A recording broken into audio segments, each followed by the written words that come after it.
بسم اللہ الرحمن الرحیم۔ السلام علیکم ورحمۃ اللہ وبرکاتہ۔ ناظرین کرام، ذرا تصور کیجئے ایک شخص جو کبھی مصر جیسے عظیم ملک کا گورنر رہا ہو، شاہی لباس پہنتا، سینکڑوں سپاہیوں کی حفاظت میں چلتا ہو، درباروں میں فیصلے کرتا ہو، آج وہ مدینہ کی ایک ویران وادی میں کھڑا ہو، ہاتھ میں لکڑی کا عصا ہو، گردن جھکی ہو اور سامنے ریوڑ ہو بکریوں کا۔ آخر ایسا کیا ہوا کہ سلطنت اسلامیہ کا گورنر بکریاں چرانے پر مجبور ہوا؟ کس نے اس کے غرور کو مٹی میں ملا دیا؟ اور وہ کون سا عدل تھا جس نے اسے دوبارہ عام انسانوں کی صف میں لا کھڑا کیا؟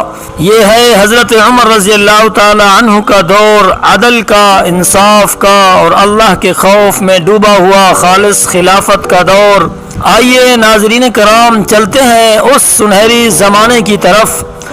حضرت عمر بن خطاب رضی اللہ تعالی عنہ نے جب خلافت کی ذمہ داریاں سنبھالیں تو دنیا کے کئی طاقتور خطے خلافت اسلامیہ کا حصہ بن چکے تھے۔ عراق، شام، ایران، مصر اور کئی اور علاقے۔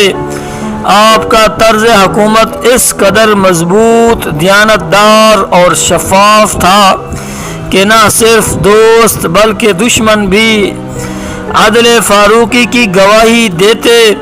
حضرت عمر رضی اللہ تعالی عنہ کی سب سے بڑی خصوصیت یہ تھی کہ وہ خلافت کو بادشاہت نہیں بننے دینا چاہتے تھے۔ ہر حاکم، ہر گورنر، ہر امیر کو بار بار یاد دہانی کرواتے کہ تم خادم ہو، مالک نہیں، تم امت کے چرواہے ہو اور ہر چرواہے سے اس کی رعیت کے بارے میں سوال ہوگا۔ یہ سوال قیامت کے دن اللہ تعالیٰ فرمائیں گے۔ جب حضرت عمر رضی اللہ تعالی عنہ نے مصر کو فتح کیا تو وہاں کے گورنر مقرر ہوئے۔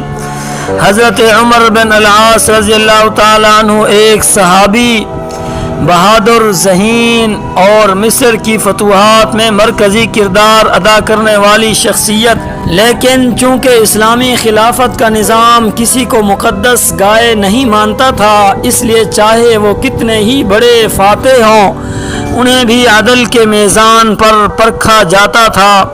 واقعہ کچھ یوں پیش آیا۔ ایک دن ایک قبطی نوجوان، غیر مسلم مگر اسلامی ریاست کا شہری مدینہ آیا۔ وہ سیدھا مسجد نبوی صلی اللہ علیہ وسلم میں گیا اور وہاں حضرت عمر رضی اللہ تعالی عنہ کے سامنے کھڑا ہوا۔ اس کے جسم پر مار کے نشان تھے، آنکھوں میں آنسو اور دل میں ظلم کی چبھن۔ حضرت عمر رضی اللہ تعالی عنہ نے نرمی سے پوچھا، کیا بات ہے؟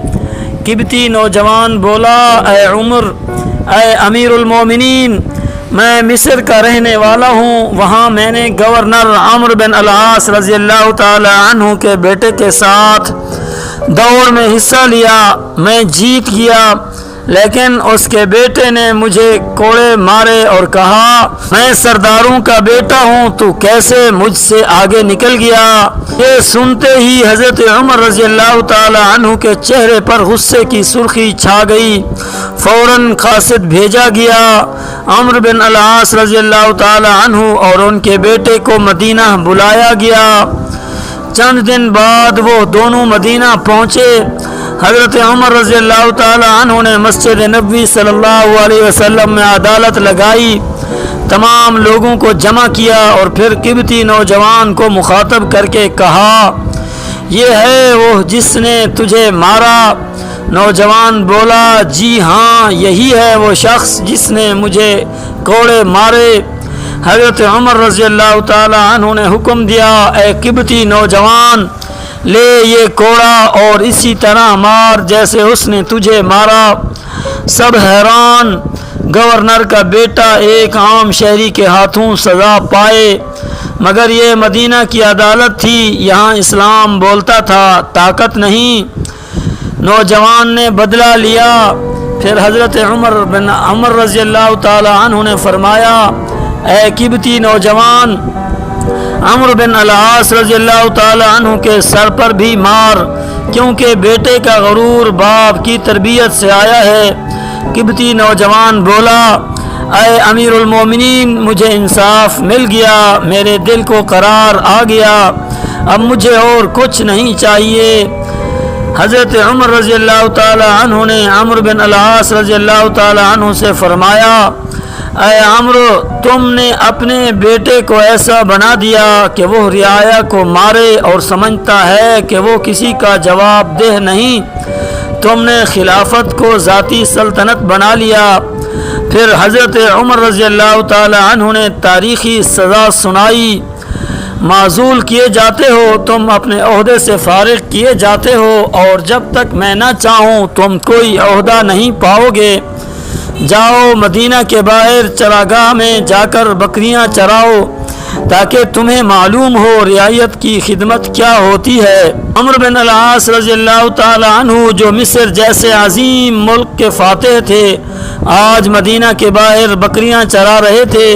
لوگ انہیں حیرت سے دیکھتے، کوئی کہتا یہ تو مصر کے گورنر تھے، تو جواب آتا نہیں، یہ تو امیر المومنین کی عدل کا شاہکار ہے۔ پیارے ناظرین کرام، یہ واقعہ ہمیں کیا سکھاتا ہے؟ خلافت راشدہ میں حاکم اور رعیت برابر تھے، عدل سب کے لیے تھا، چاہے گورنر ہو یا غلام ہو یا خلیفہ ہو۔ بیت المال کی ایک ایک پائی کا حساب لیا جاتا تھا۔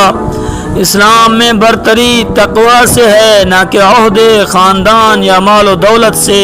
اے اللہ، ہمیں حضرت عمر فاروق رضی اللہ تعالی عنہ جیسا عدل عطا فرما، ہمیں ایسا حکمران عطا فرما جو دن کو عدل کرے، رات کو اللہ کے سامنے روئے۔ ہمیں وہ حیا، غیرت اور انصاف عطا کر جو صحابہ رضی اللہ تعالی عنہ مجمعین کی پہچان تھا۔ یا رب، ہمارے دلوں کو حق سے منور فرما، ہمارے سینوں میں عدل کی روشنی بھر دے۔ عزیز ناظرین، اگر آپ چاہتے ہیں کہ ہمارے معاشرے میں پھر سے حضرت عمر رضی اللہ تعالی عنہ جیسے حکمران آئیں تو اس ویڈیو کو ضرور آگے پہنچائیں، اس چینل کو سبسکرائب کریں تاکہ ایسی مزید ویڈیوز آپ تک پہنچتی رہیں۔ یہ صرف ویڈیوز نہیں بلکہ روشنی کا پیغام ہیں، یہ وہ سبق ہیں جو ہم سب کو بدل سکتے ہیں۔ اللہ آپ کو سلامت رکھے، آپ کے رزق، علم اور ایمان میں برکت دے، آمین یا رب العالمین۔ ناظرین کرام، ہم آپ کے لیے ہمیشہ تہ دل سے دعا گو ہیں۔ اللہ تعالیٰ آپ کا حامی و ناصر ہو، اللہ تعالیٰ آپ کے گھروں میں برکتیں عطا فرمائے، اللہ تعالیٰ آپ کو دنیا آخرت دونوں جہانوں میں کامیابیاں نصیب فرمائے، اللہ تعالیٰ آپ کے گھر میں بے بہا رزق عطا فرمائے۔ ہم آپ کے لیے ہمیشہ تہ دل سے دعا گو ہیں، اللہ آپ کا حامی و ناصر ہو۔ ہماری گزارش ہے کہ اپنی دعاؤں میں ہمیں بھی یاد رکھیے اور اس بہترین مشن کو کامیاب کرانے کے لیے ہمارا بھرپور ساتھ دیں۔ جزاک اللہ خیرہ۔